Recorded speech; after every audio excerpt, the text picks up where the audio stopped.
katılımcılar, debatın katışımcıları, bugünkü uşul Cengiz Aytmatov'un 95 yıldığına arnalgan Cengiz Aytmatov jana biz degen temadagı debatımızga hoş gelipsizler.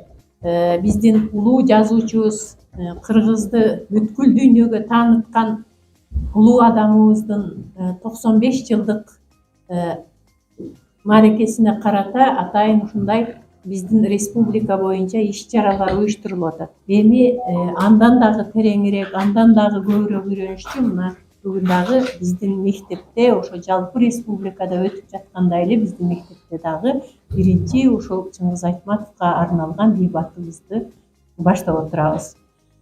Бул дебатта силер дагы билимиңерди тереңдетесиңер, дагы билимиңерди жогорулатасыңар деп ойлойм. Ошон үчүн силерге ийгилик каалайм. Дайыма денсаулыкта болуп, окууңарда ийгилик болуп, келечекте ушул биздин Чыңгыз Айтматовдой кыргыз элин дүйнөгө тааныткан инсандардан болууга аракет кыласыңар деп ойлойм. Ийгилик каалайм балдар силерге. Мына азыр дебаттын биринчи туру башталат. Мына ушул биринчи турунда силерге тапшырма болот. Чыңгыз Айтматовдун Жамиля повестинде Жамилянын өзүнүн күйөөсү Садыкты таштап, Данияр менен үй бүлөсүн таштап кетип калышы туура эмес деген теманы талкуулайбыз. Мына ушул талкуунун үстүндө иштейсиздер. Саламатсыздар, урматтуу сот, саламатсыздар менен тарапташтарым менен каршылаштарым.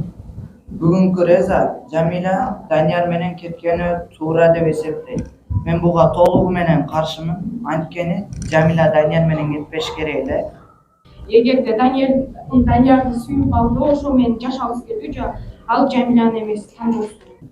Жамиля Данияр менен кеткени туура деп эсептейт. Мен буга толугу менен каршымын. Жана менин талапташтарым менен каршылаштарым бизге берилген бүгүнкү резолюция Жамиля Данияр менен качып кеткени туура. Бул сөзгө мен толугу менен кошулам. Анткени бул дүйнөдө ар бир адам өз сүйүүсүнө жетүүгө татыктуу.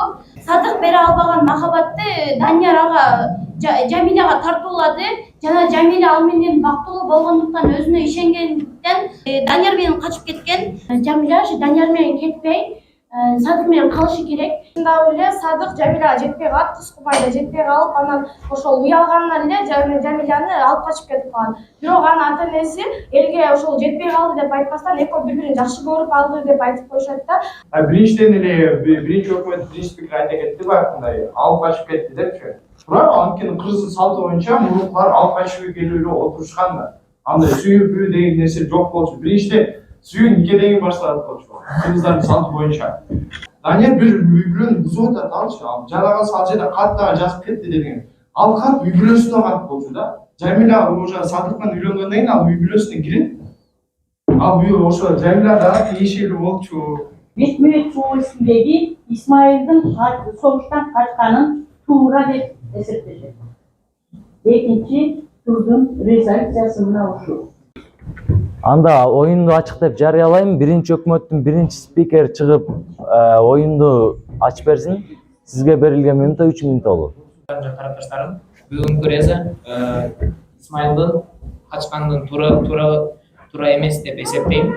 Исмайылдын бир досу болгон, Исмайылга сунушту досу киргизген, экөөбүз качып кетпейлиби деп, бирок досу калып Исмайыл өзүнчүл болуп, өзү качып кетет. Ал учурда өтө мындай жакырчылык жашаган болгондуктан Даниярдын жалгыз баласы, жалгыз аял, жана ушундай орукчан апасы болгон. Тирүү кайтып келбешин бул жүрөгү сезген. Мен өлүп калсам, менин балдарымды, үй бүлөмдү ким карайт деген ойлор дагы мында жүргүзүлгөн. Саламатсыздар, менин каршылаштарым жана тарапташтарым. Биздин бүгүнкү резолюция дезертир Исмайыл качканы туура эмес деп эсептейт. Биз буга толугу менен каршы, толугу менен кошулабыз. Жана ошондой эле менин башчым айтып кеткендей эле бул Исмайылдын намысы жок болгон жана ошол бирөөнү сыйлабагандан калган. Ал өзүнө гана эмес, жана башка өзүнүн кошунасына, өзүнүн үй бүлөсүнө дагы зыяндарды алып келген. Кандай уруулук кылды, эмне болуп атат деген айткан жок. Ошондуктан адам билбестен туруп эле уруулук атка койгон туура эмес. Анда сактап кала турган мал болгон. Ошондо азыр өзүнүн ата энесин багандырып ошондо только өзүнүн башкаларды акча калтырып. Айтам, ал заманда бирөөнүн үй бүлөсүнө тарапташтарым жана каршылаштарым бүгүнкү резолюция Исмайылдын согуштан качып кеткендиги туура эмес деп эсептейт. Мен буга толугу менен кошулам, анткени ошол Исмайыл согуштан качып кеткен деп эле турабыз болду. Жана бул жерде айтып кеткендей эле ал үй бүлөсүн ойлоп, аларга кабатыр болгон дейт. Ал ошол үй бүлөсүн ойлоп, ал үй бүлөсүнө кабатыр болсо анда эмне үчүн ошол айылга келгенден кийин үй мындай ал үй мындай айылга келгенден кийин деле үй бүлөсүнө эч кандай кам көрө алган жок да. Ал жерде мындай ал үңгүргө барып жашынып алды, кайра ошол үй бүлөсүнө өтө көптөгөн жапачылык алып келди. Ал мал өзү өтө мындай кыйынчылык болуп аткан учур болчу да. Анан кийин ал жерде өзү мындай ошол апасына дагы кам көрдү дешти, апасына дагы кыжаат болду дешти. Анан бешикте жаткан баласын дагы ойлоду дешти. Анан эгерде Исмайыл ошол балдар мындай өзүнүн баласын, ата-энесин, апасын ойлогон болсо, анда ал согуштан качпай ошол өзүнүн мындай эрдигин жаратып, ошол жок дегенде өзүнүн бешикте жаткан баласынын келечеги үчүн деле мындай ошол согушка барып койсо болот болчу да. Мен Исмайылдын согуштан качып кеткенин турат деп эсептейм. Анткени Исмайылдын согуштан качып кеткенине толугу кошулам. Анткени ал деле адам, ар бир адам өзүн ойлойт. Эгерде Исмайылдын ордунда кайсы бир адам болбосун, ага дагы жан керек албетте. Жана анын окшон апасы болгон. Ал апасы болгон жана аялы жаңы эле дүйнөгө келген баласы болгон. Исмайыл өзүн эмес, ошол апасын да, баласын дагы, аялын дагы ойлоп качкан. Жыйынтыгында ал өлөт. Ал эми согушка барып же үйүнө келгенде ал өлүшү билген эмес деп айтып кетиши мүмкүн. Бирок анда ал согушка барганда деле өлүп калышы да 100% болгон эмес. Эмнеге дегенде согуштан деле утуп келген адамдар болгон. Ал аларга эч кандай жардам бере албаса дагы жок дегенде көз салып жүргөн, баласы кандай чоң атат, үйүндө апасы кандай, аялы кандай, эртең менен мүмкүн жатып жок дегенде келип алардан кабар алып турган. Бул дагы өзүнчө плюс болуп эсептелип келет. Мен сразу келип эле экинчи апайдан айтсам, мен ойдогудай болду. Ар бир столго кайрылды да, мисалы, өкмөткө кайрылды, экинчи өкмөткө өзүнүн эмесине кайрылды. Ар бир эмеден бирден тема алып чыгышты буларчы. Резолюциясын чаңышып коеюн. Чыңгыз Айтматовдун Ак кеме повестиндеги Нургазыны баарыңар билесиңер да, мына ошол Нургазыга атасы жөнүндө жалган айтыш керек деп эсептейт балата. Жалганды айтыш керекпи же айткаш керекпи? Мен ойлойм, ошол жалганды айтыш керек. Если ошол жалгандын пайдасы тийсе, ал жалганды айтыш керек. Бир күн болбойт да бул жердечи. Анткени ал мындай момун чал деди. Бул жерде момун чал эме деди да. Ата-энесинин баягы атасынын ордун басты депчи. Албетте басты. Бирок бул чыгармада акырында бул башкы эме герой каза болуп калат да. Нургазычы. Эгерде ошол момун чал эме кылгандачы, мына ата-энесинин мээримин төккөндө дагы ага бир кандайдыр басым болот да. Жетишпейт да агачы.